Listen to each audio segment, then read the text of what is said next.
Welcome to our Griffin Tank Defense of the Plan. I want to welcome our guests here this afternoon and assure you we're going to have a very interesting afternoon. I want to apologize for the unusual configuration of the room. I'm sure you're aware we have our Christmas carol sing tonight, and they use this room. So in order to get this room to this afternoon, I had to sort of allow them to put the tables in. So it's a little different, but I'm sure we'll all be just fine. Okay. This past fall, the students divided up into groups and met with members of the Chestnut Hill Business Association along with other businesses and nonprofits in the area. After discussion, 5 students groups had consulted agreements. They actually consulted with businesses. The students met with them, learned about specific businesses, discussed the issues, and ultimately they're given directives as to what the businesses wanted. And you will hear today some of the ups and downs and problems that arose based upon those directives from the businesses. The student groups discussed various concepts, completed research, met with business owners to review, and they met with other business faculty. They met with Bill Rogers, they met with Lars, they met with Kim, they met with all of us to try and say, okay, what are we doing wrong here? How do we do it better? How do we think this through to really put together a good plan? I am really excited about the judges we have here today, so I'd like to introduce each of them. I have Pierre, and Pierre, I never say your name right. Could you say it? He is we do have a lot of graduates, Chestnut Hill graduates here today, and I purposely did that to help celebrate our 100-year anniversary. Pierre is a 2022 graduate, majored in business administration and accounting, got his MBA in data analytics. He won Griffin Tank back in 2022 with Stadium Sprint, so be careful the questions he'll ask you. And he's currently employed as a senior communications manager at Walmart. And I just found this out. He is bilingual in English and Haitian Creole. That was pretty cool. Laura Hahn Carroll, and where is Professor Carroll? So for my class, who I say, this is the wife of Professor Carroll, that's Professor Carroll. We all love. But let me tell you about Laura. She has a BS in biology. She's been the director of business-to-business sales and events at Insomnia Cookies, and she did bring some for everyone to share today. She has over 10 years experience in sales, catering, events, and customer service, and she seems to consistently exceed all her targets. She's co-director of Camp Celiac in Rhode Island and is a cross-cultural solutions volunteer, which is really pretty cool. Then we have Kent and Lori Griswold. Kent is a serial entrepreneur whose first enterprise was starting a summer camp at age 14. I love telling that story.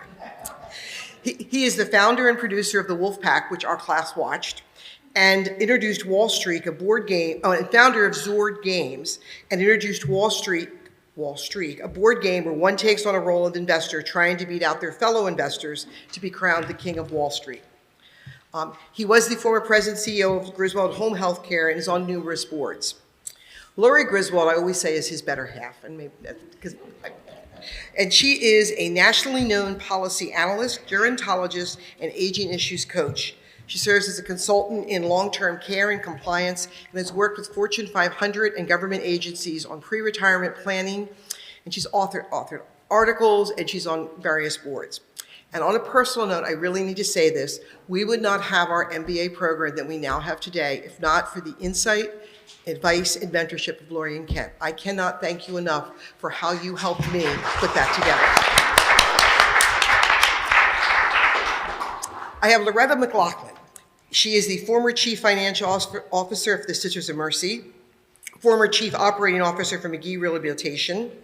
She's also been employed at Arco Chemical as a management consultant. She is a member of our Business Advisory Council and another Chestnut Hill alumnus.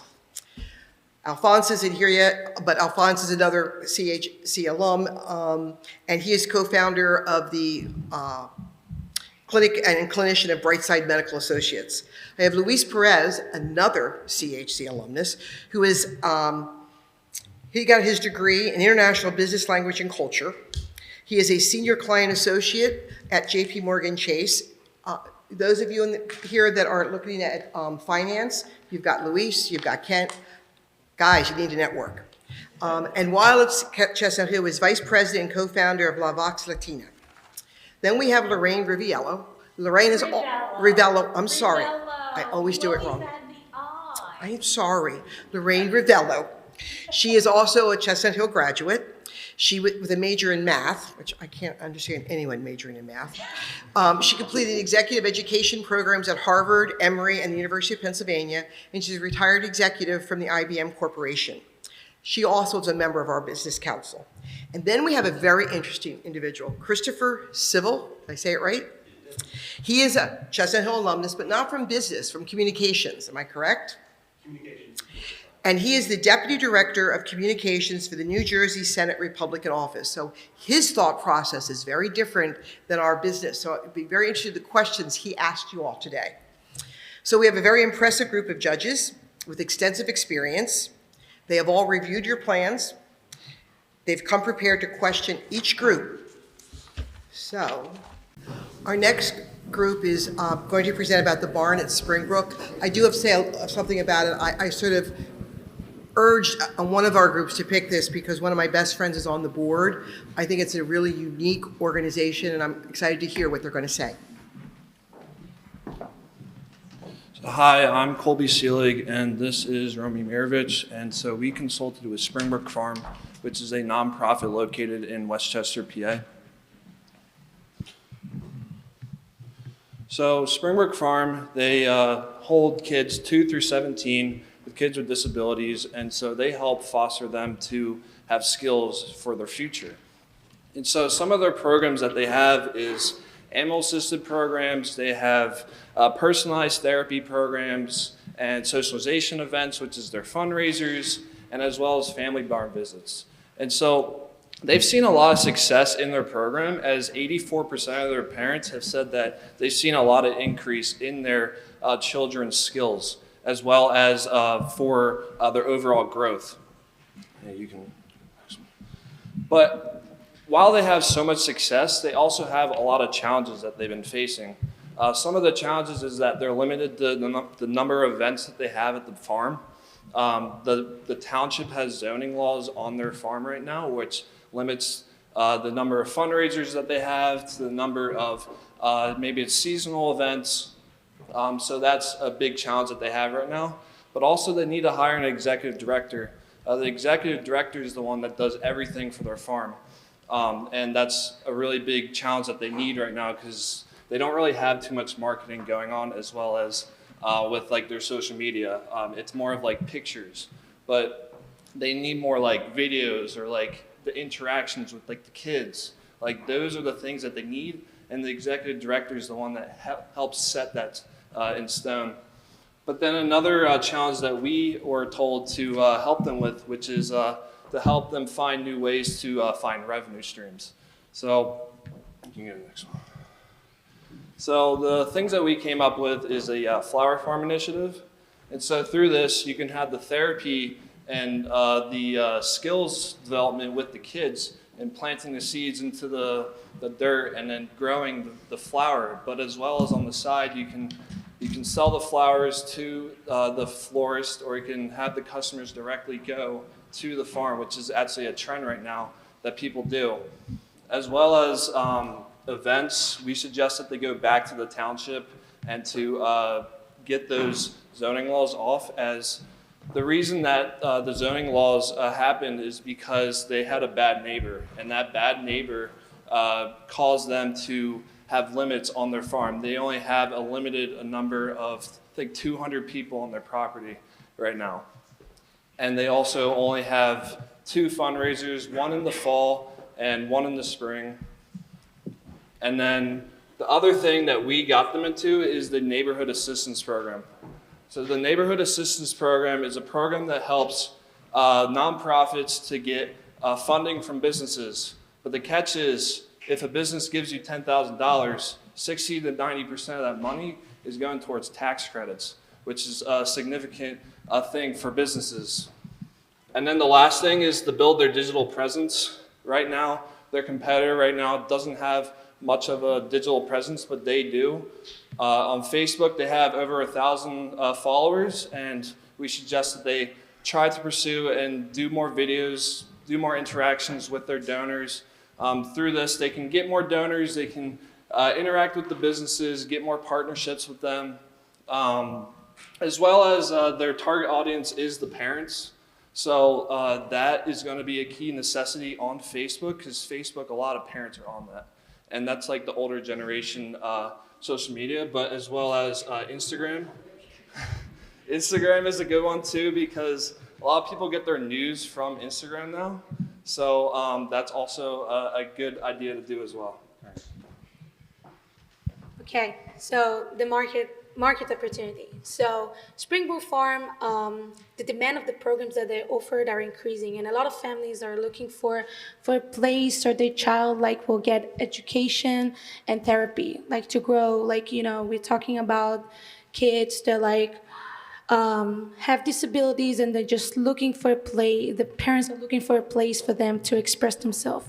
So Springbrook Farm also built a really strong reputation for quality and care, and that's that whole thing can make a perfect time to grow and even reach more families in the future.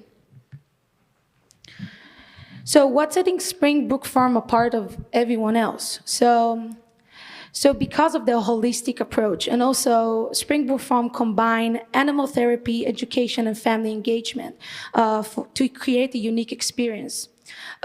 So they're the whole thing that Springbrook Farm is doing. It's personalized focus to help the kids to get more confidence and skills for the future, because the old programs is about how to interact with others, and we know that they can struggle to do that in the future. So the programs that I offered help them to engage with others, to be able to talk to others, and just to be themselves, and that skills will help them in the future.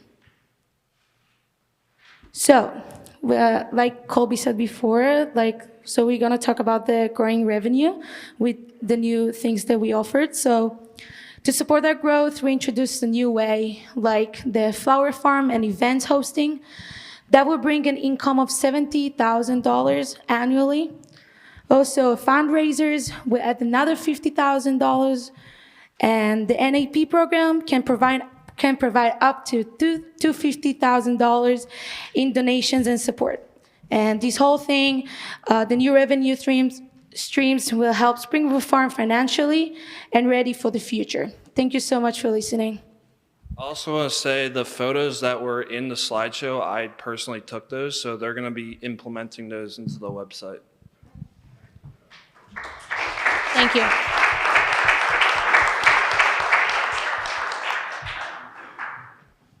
Any questions? Hi. I think that your presentation was great as far as looking at concepts that can be implemented to make a difference for them. I think that's really on target. I had a little bit of an issue with two things. One was your use of graphs. The first two graphs that I read in there, I was very confused by them because they showed percentage, but I didn't know percentage of what, because they weren't properly labeled to really understand. So those first two graphs were very difficult for me. I also had a little bit of a difficulty with your financials.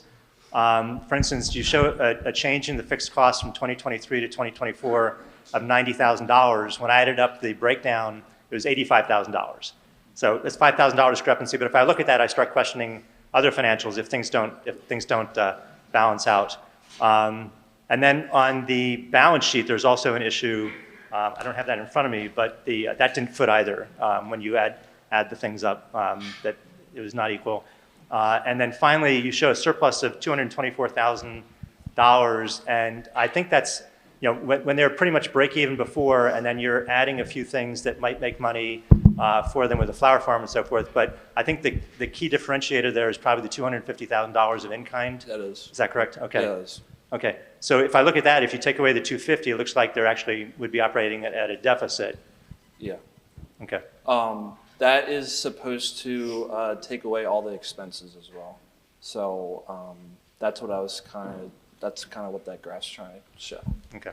So I just mentioned that to make sure, with your financials, that when you're going through, everything's accurate. And even in your appendix, I think you had a list of potential companies to go to. Yeah, that's an example. It's actually in there twice. Yeah, that's an example of the neighborhood assistance program, what the campaign would be, and which businesses you would reach out to in the Westchester area. Yeah, understood, but you actually have it listed two times in your appendix. Oh, yeah, sorry. Almost identical, just a couple switched around. Yeah. Yeah, is Springbrook Farm a 501c3? Yes. Not for profit. The Flower Farming Initiative appears to be within the mission, but the community events and birthday parties, have they been evaluated as not qualifying for unrelated business income tax? Well, if the income goes toward the programs, I think that could go toward the mission of Springbrook Farm, of having the revenue from the birthday parties or events. They could have, I mean, they could also have the businesses and the partnerships there to, talk about the program. It doesn't even have to be at the birthday, but just talking about it, have like a presentation before the birthday party, just like talking about the farm, I think would be a good idea there. They have to manage the differentiation, like if they're getting donations versus having events. Yeah. That can impact their 501c3 status. So just Okay. to make sure that they have that information from legal, from if they don't have legal representation, to make sure, because they don't Okay. want to lose that. Okay. Yeah, you did a great job describing the founder and all of the people who worked there. You failed to mention, and at least I didn't find it, that there was no executive director. Yeah, I guess we didn't put that in there, yes. So they. They don't have one right now. That's why it wasn't on there, because we didn't know what to put there besides the people that work there. But that's, It's more a volunteer-based company. but it's not in the financials that they hire one. It should be, yes. Yeah. Okay, now the other thing is, you talk about fixed costs, variable costs are not included at all. So how do you obtain for the supplies and all the things that go with the increased volume? It should be through the NAP program, where you'll have all those costs from grants and from donations should be from that program, because it's up to $250,000. That may cover the cost, but we haven't identified the cost, is where I'm Yeah. coming from. Okay, and has NAP approved the application? I'm actually working with the grant writer and the grant coordinator, and then we're also still talking with the farm, because they want us consulting with them past this time right now. So we're still working on that. And then that you have some of the corporate partnerships. Have you looked at Children's Seashore House, Children's Hospital Outpatient, Jefferson Moss McGee Rehab, or AI DuPont? No, we haven't, but we've been looking at all the corporate businesses around the area, as well as there's a child welfare agencies too, that you can get juveniles direct. You can get funding from the juvenile court to have kids at the farm. Now, all these facilities treat children with disabilities. Yeah. So, and it would be nice to have the referral Yeah. set up. And I think I had one more. Well, yeah, how do you propose to enhance search engine optimization? I didn't see anything on there of how you would get people to type something in and an AI tell them, Well, right now lead them to the farm. They need to update their website, I'll say. It's really child friendly and not really adult friendly. I'd say that they need that. They need more keywords in their videos. They don't have any videos, so like that's going to be good for their keyword search, as well as they need to implement Google Ads as well. That's a key initiative that I think would be a good idea, to produce videos and then put it on that, as well as having a part-time marketing coordinator. That would be a good idea, to help to coordinate all of the management and the videos, because they don't have anyone for that, because that's what the executive director does. So that's kind of like the tough problem with that.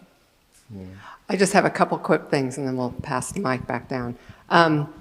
First, there's tends to be a lot of money in education for grants. I would have them look at their mission statement and their vision to make sure that it includes the word education, so that they're going to apply for grants, that's in there. And the other thing is, I would also look at more parent testimonials on the website, since the parents are the target audience primarily, because that speaks very clearly to the impact that they provide for children. Growth Stories, I think, would be a good blog page to have on their website. I think I mentioned that in the business plan. Yeah. But I think that would be a good idea to have growth stories of how kids develop their skills and what parents are saying as well. Right. Good job. So, Looks as though in the recommendation that you provided value to them already, enrolling in the NAP program. Yeah. And you did mention that that was at your initiative intervention. Yeah, it was actually through my dad. My dad owns a business, and so he kind of directed me to them, and that kind of helped me get in talks with the grant writer and the grant coordinator. To understand how that. Yeah, and understand how it works and stuff. Yeah. And you made a comment before about Facebook, and I will also say that in your executive summary, you started out talking about the SEO. Mhm. And I kept looking and looking, and I didn't know what the heck that was. So Okay. I now know it's the abbreviation for search engine optimization. Mhm. And when you use abbreviations like that, it's good to maybe in parentheses spell it out the Yeah, first time. okay. Overall, I think you guys did a terrific job. There's only 2 of you, and I notice the other teams are a little larger. I think your photos added a good personal touch to it, and Good. I Yes. like the idea you mentioned ethics in your presentation and in your business details. Loretta kind of talked all about the numbers, so I want to talk about it. So this actually has a lot of opportunity for growth. I'm in the mental health field. I have 3 practices, and one Virginia, Philly, and in Montgomery County. And this is actually something where a lot of people are looking for. Now, my question is, because again, me being a referral source, what is the program? Like, how long is the program? Just what is Springbrook Farm doing, like for a therapeutic type of ordeal? So basically, the whole program is about like interaction with animals and the activities that Yeah. the kids are they sign like for a time. It's basically around like 1 hour, a bit more. Okay, so an hour. So An hour, is there it can go up. specific? It can go like hour and 30 minutes, so like maybe less than that. Okay, so is there a specific like program? So, hey, for a week's time, this is what's gonna happen, or you could pay by the hour. What's that? It's a direct fee for an Okay. 8-week program. Okay, per program. All right. How many therapists are on there? And are they licensed? They're more volunteer based. Okay.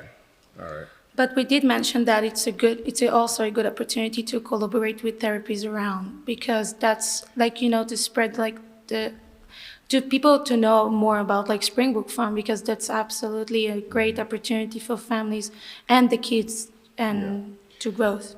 And kids with disabilities, it's such a broad range. What specific kids? Is it just every single kid with a disability, or is it more maybe autism spectrum specific? Because do they have horses there?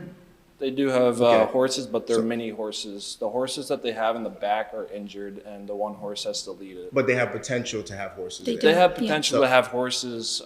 So they can. So can they provide equestrian therapy? So like therapeutic horseback riding, because They that's could. They have something. 17 acres. Okay, yeah. So I push for more of that because that itself can be able to bring a lot of individuals, especially kids on the spectrum. And there's also just scientific proof in regards to the benefits of equine therapy. So even putting that on the website, having those facts is going to be so important. But the referral source is going to be the most important thing. SEO researching and putting on Facebook. That's okay. You have to go to the sources, like going to family practices, going to like the behavioral hospitals, because that's going to be a continued general resource. Because you're doing it on Facebook, you might get a 5 or 10 people, but if you're getting it, if you're marketing out to like the social workers or people who's getting constant flow coming in, that will be a key referral source for the future. So looking at that, I don't even think you need to do the flower stuff. Like you can, if you specifically put it towards the therapy piece, your reimbursement rates will be able to pay for itself. Okay. So I'm just looking at, but I'm interested in, and I'm going to talk about that after when we leave. So I'm interested in knowing about them. Also, I will add something to what you said, the first part you said about therapy for all. So, like I said before, like it's personalized like therapy. So, Yeah. like the kids, like they have like one-on-one session with like one of the volunteers, and also like But all right, so we have to be mindful of it saying it as therapy, because if they're not licensed, you can't utilize that word. They have therapy. licensed therapists, but they Okay. have So- also a lot of volunteers. All right, so there needs to be a distinction of that, because Yeah. that's a liability issue. Yeah. So if a volunteer is doing therapy and something happens to that kid who is intellectually disabled, that means that their emotional regulation may not be as up to par. So there's a higher issue, there's a higher concern for the liability piece. Volunteers are more for like the help, Okay. not more of the Yeah. doing the therapy. All right, so we're trying to just make sure that there's Okay. Yeah. just a difference on that, because people have gotten sued for less. yeah. All right. Thank Good you. presentation. I wish I would have known a little bit more about the, like, I know we're seeing the macro level, but I felt like there should have been a little bit more, because I was interested in it, and I was like, all right, thank you. And I was like, oh, okay, well. Yeah, all right. We don't want to put too much in it either. Good reference to things like the Timothy School as feeders into these types of programs, because this is not a school, it's more of an adjunct. Yeah. So I think you did a good job there in mentioning some other feeder sources. Litigation of internal affairs. Okay. As Rita mentioned earlier, I kind of bring a little bit of a different perspective, and I meant to say this to the previous group too, but you guys did a great job detailing what you had on paper into your presentation, and I really liked, the way you guys communicated all of that. I did notice in the business plan mention of like using testimonials to kind of like build the story out through social media and whatnot, and I really like that in a previous position of mine. We use testimonials in for advertising and whatnot. Is this something specifically that they're doing currently, or is this what you want to implement? This is what I want to implement, because they don't have any like videos that are like telling their story, or like it's not like you're not connecting with the audience. It's more of just a photo of like the animal, or like a photo of like one of the staff. Absolutely. And then with community-based events and promoting different things on social media, I was kind of wondering what, if you guys are able to look into like a distribution list of some sort, whether it be like a newsletter or something that you could kind of like blast out to people, whether it be advocacy groups, local press, press in the area, just kind of like generating media in that way, because free media is great to do recycle for social media and whatnot. I know that they have a newsletter for the community, but I do think they do need a content calendar as well, because they don't have that in their company. So it's definitely a necessity that they need those videos, because you're not really connecting with anyone by doing a photo. Absolutely. And then just the political side of me, I think at the very beginning you mentioned that there was zoning laws were Yeah. challenged. Yeah.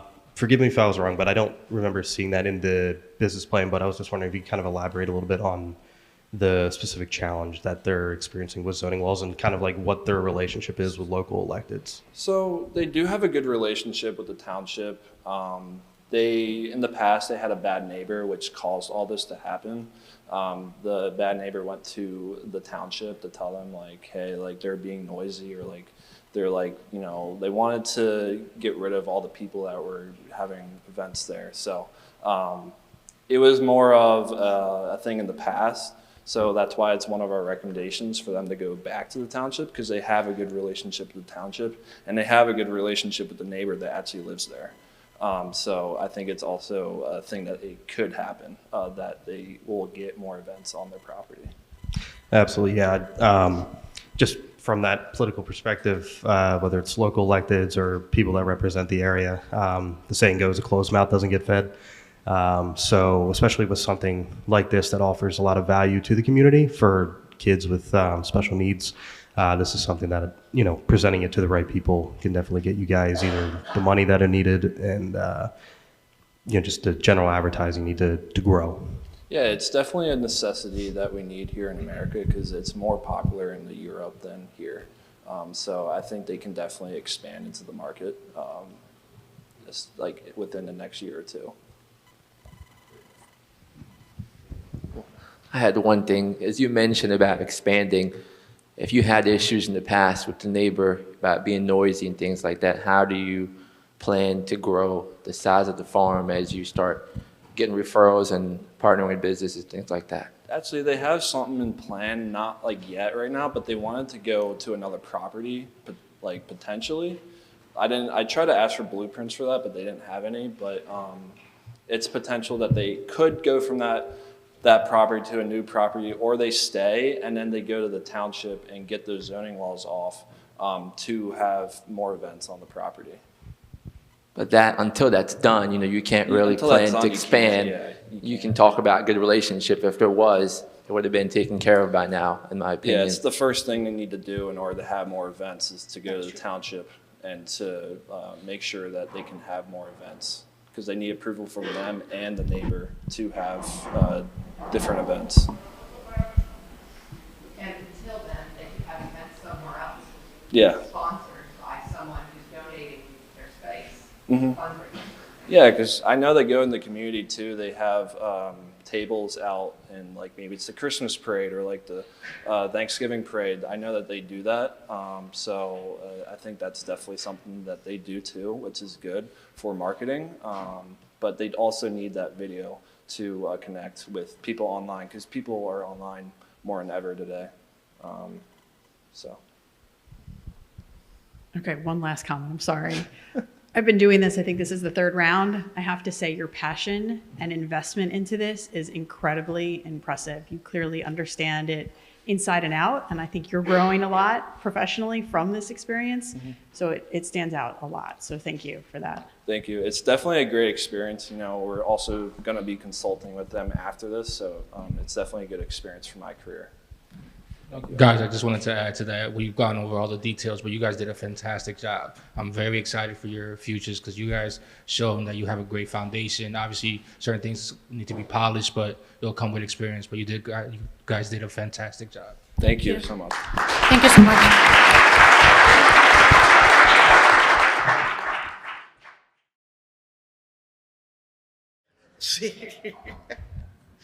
Okay, you've had time to deliberate, you've had time to think and talk and discuss and argue and whatever, and have you made a decision?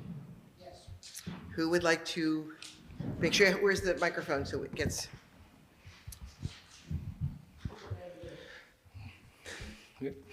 So I have the honor of that. First, I want to congratulate everyone. All of you did a great job. We can see the work that you put into everything. We all want to mention that this is an amazing opportunity. When I presented my senior sim, it was individual. And we created our idea, we presented it. This gives you a real life scenario. And it's something that you could all learn from because you will present to clients. You will present to other people in other departments. And you need to come organized, come on time. Present things in an efficient way, so not bombard them with information. So this is a great opportunity. I hope all of you got a lot out of this. Excuse me.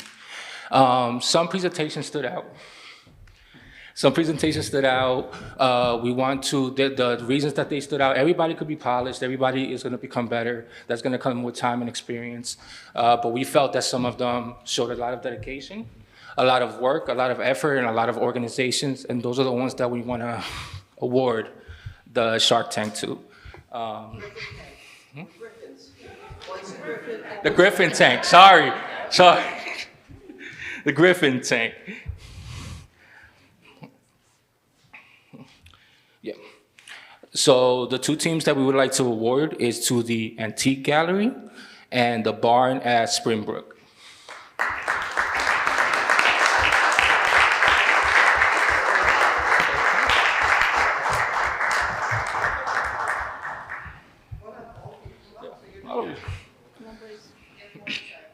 Yeah, we got more to say.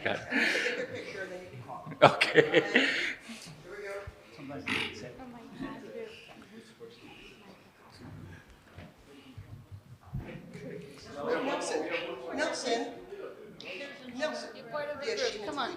one. I remember that one. Just a picture. Ready?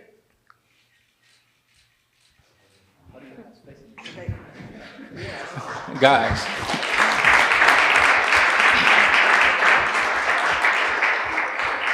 Guys, congratulations. You all did a great work. You have created a great foundation that you guys are going to do great when you're presenting.